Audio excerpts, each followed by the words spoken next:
এবার মধ্যরাতের সেই বিপর্যয়ের কথায় আসি। একদিন পেরিয়ে গেছে, কিন্তু এখনো গার্ডেন ব্রিজে কংক্রিটের নিচে দুজনের আটকে থাকার আশঙ্কা রয়েছে। বহুতল বিপর্যয় এখনো পর্যন্ত 9 জনের মৃত্যু দেখেছি আমরা। রাত পর্যন্ত উদ্ধার কাজ চালিয়ে 10 জনকে বের করে আনে এনডিআরএফ। তারপর কি, আর কতটা সময় লাগবে উদ্ধার কাজে? অরিত্র আমাদের সঙ্গে রয়েছেন, কথা বলবো। অরিত্র আমাদের সহকর্মী। অরিত্র,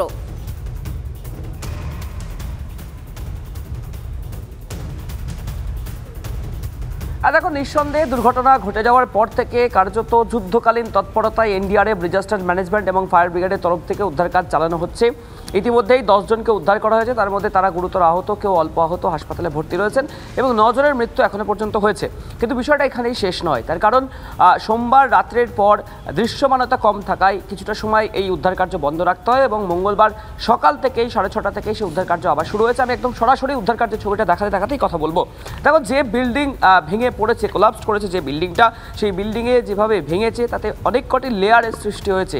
সেই প্রত্যেকটি লেয়ার কেটে তার ভিতরে অর্থাৎ একদম নিচে পৌঁছাতে চাইছেন যারা উদ্ধারকারী দলের কর্মী রয়েছেন তারা, এবং তারা যেটা আশঙ্কা করছেন এখনও 2 জন ভিতরে আটকে রয়েছেন। কিন্তু তারা কি অবস্থায় রয়েছেন, কিভাবে রয়েছেন, সেই বিষয়গুলি জানার যত সম্ভব, যত তাড়াতাড়ি সম্ভব তারা জানার চেষ্টা করছেন।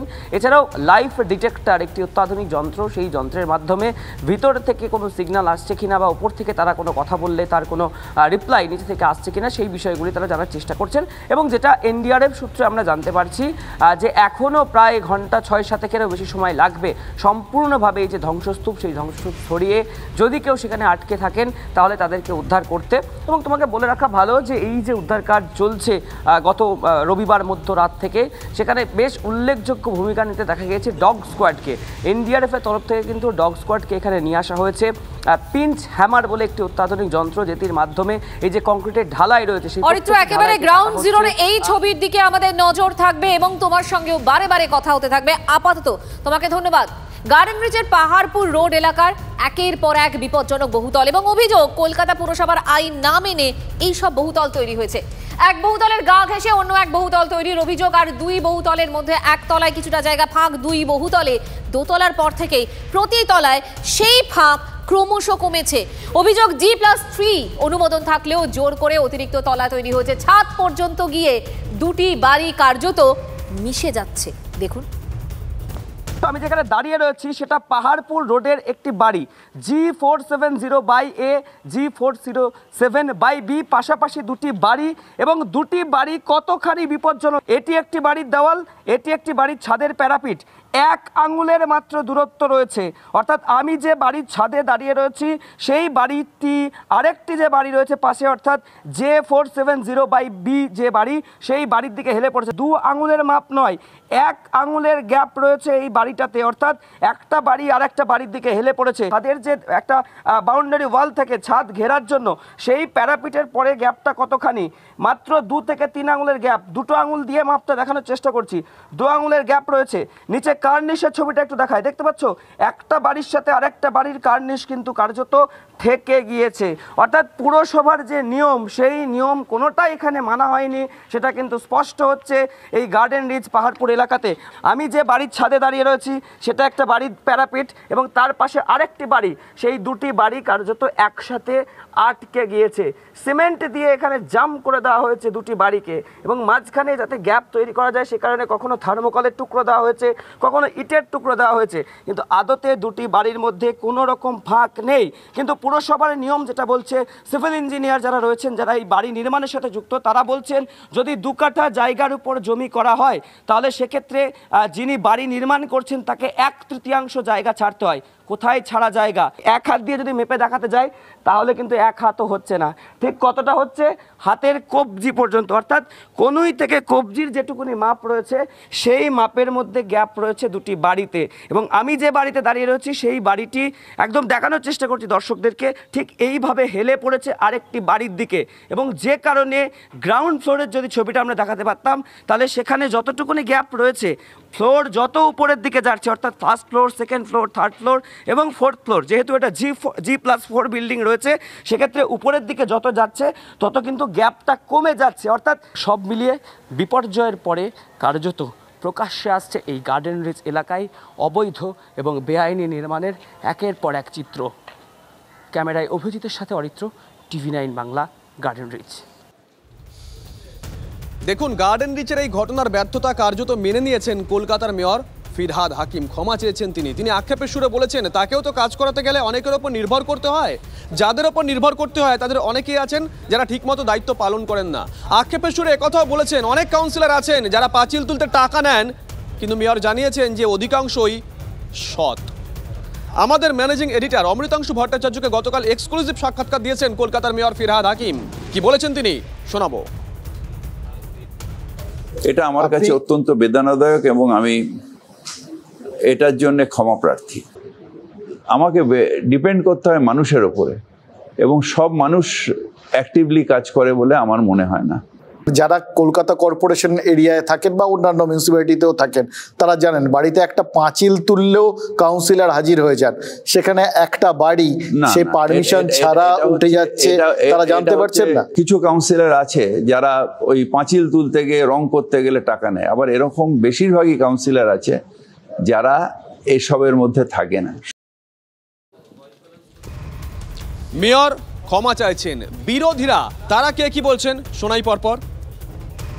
শুধু ক্ষমা প্রার্থী হলে তো হবে না। এত কটা মানুষের জীবন গেল, এত কটা মানুষ অসুস্থের মধ্যে আছে, এত কটা মানুষের জীবন জীবিকা নিয়ে কথা হচ্ছে, এবং আগামী দিনের যদি সত্যিকারের অর্থে তিনি মনে করেন যে ভুলটা হচ্ছে, ভুলটাকে শুধরে নিতে চায়, তাহলে যে সমস্ত ইল্লিগালগুলো হচ্ছে বা হয়েছে তার বিরুদ্ধে কড়া ব্যবস্থা নিক।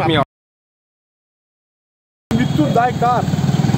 বেআইনি বাড়ি জানতেন না, কাউন্সিলর জানতেন না, MLA জানতেন না, স্কোয়ার ফিটে টাকা খায় যারা। এই দুর্নীতির টাকায় কাউন্সিলরের কোটি কোটি টাকার গাড়ি কী করে হলো?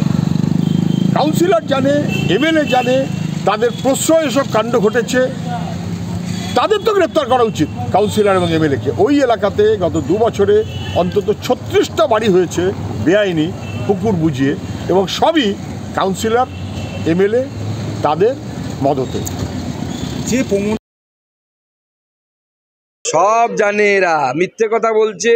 শাম ইকবাল পয়সা নিত, প্রত্যেকটি কলকাতার কাউন্সিলর স্কোয়ার ফিটে টাকা রেট ওদের ফিক্স করা আছে। ফিরহাদ হাকিম সাহেব সব জানতেন। ফিরহাদ হাকিম সাহেবের সাথে শাম ইকবালের সম্পর্ক। 3-4 দিন আগে শাম ইকবাল 3 কোটি টাকা দিয়ে বিদেশি গাড়ি কেনে। আমার কাছে ছবি আছে সেই গাড়ির, যে গাড়ি কেনার কথা আমরা জীবনেও ভাবতে পারবো না। সমস্ত কিছু জানে তারা। কলকাতাতে এক একজন কাউন্সিলর কর্পোরেটর তো টাকা দেখলাম মাথা খারাপ হয়ে যাবে। সায়ন্ত আমাদের সঙ্গে রয়েছেন, আমাদের সহকর্মী সায়ন্ত। ফিরহাদ হাকিম কোনো রাগঢাক করলেন না, সরাসরি বললেন তার কাজ করানোর জন্য যাদের ওপর নির্ভর করতে হয় তাদের অনেকেই সঠিক দায়িত্ব পালন করেন না। সরাসরি বললেন এমন কিছু কাউন্সিলর আছে যারা পাঁচিল তুললেও টাকা নিতে হাজির হয়ে যান। সায়ন্ত, এখানেই প্রশ্ন, একটা ঘটনা ঘটলো, এরপরে কি ওই কাউন্সিলররা টাকা নিতে যারা হাজির হন বাড়ির সামনে হাত পাতা বন্ধ করবেন? সম্ভব সেটা? শুভজিৎ, তুমি যদি এই প্রশ্নের উত্তর এক কথায় শুনতে চাও তাহলে বলবো না, কারণ কলকাতা পুরসভার কাউন্সিলরদের অধিকাংশের মধ্যেই এই বদভ্যাস রীতিমতো গভীরে পৌঁছে গিয়েছে। আর সেই অভ্যেস এত দ্রুত বেরোবার নয়, অর্থাৎ শরীর থেকে তাদের এই বদভ্যাস দ্রুত সারবে না। কারণ কলকাতা পুরসভার যদি তুমি টক টু মেয়রগুলো দেখো, টক টু মেয়রে কিন্তু একাধিকবার এই কাউন্সিলরদের বিরুদ্ধেই স্থানীয় মানুষজন ফোন করে কলকাতা পুরসভার মেয়রের কাছে অভিযোগ জানিয়েছেন। মেয়র কিন্তু তাদের বলেছেন যে কোনো কাউন্সিলর কোনো ইল্লিগাল কনস্ট্রাকশন হোক বা কোনো ইল্লিগাল কাজকর্ম, সোয়ারেজ সিস্টেম হোক বা ওয়াটার কানেকশন, এর জন্য টাকা নেয় না।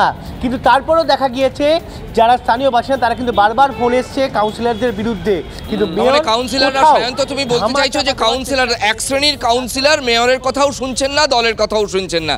তোমার কাছে আরও একটা প্রশ্ন, একটু আগে অরিত্র দেখাচ্ছিল খুব সুন্দরভাবে যে 3 ইঞ্চিও গ্যাপ নেই দুটো বাড়ির মধ্যে, 1 আঙুলের ফাঁক ওই সেই গ্যাপের মধ্যে রেখে দেখাচ্ছিল অরিত্র। তুমি সাধারণ দর্শকদের বোঝার সুবিধার্থে একবার বলো জাস্ট যে নিয়মটা কি? কারো পাশের বাড়িতে যদি ক্লোজ গ্যাপে বাড়ি ওঠে কখন তিনি আপত্তি জানাতে পারবেন?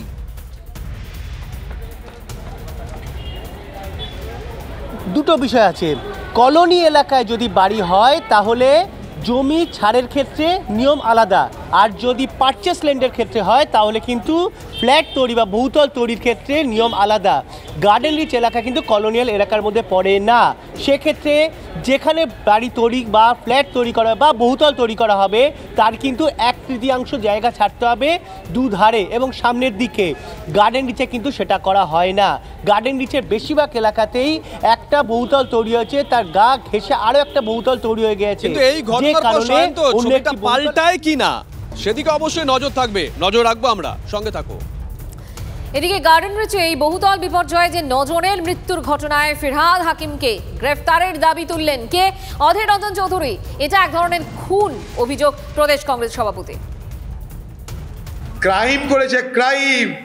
এই যে মানুষগুলোর মৃত্যু হয়েছে তার জন্য যদি কেউ দায়ী থাকে তার নাম মেয়র ফিরহাদ হাকিম।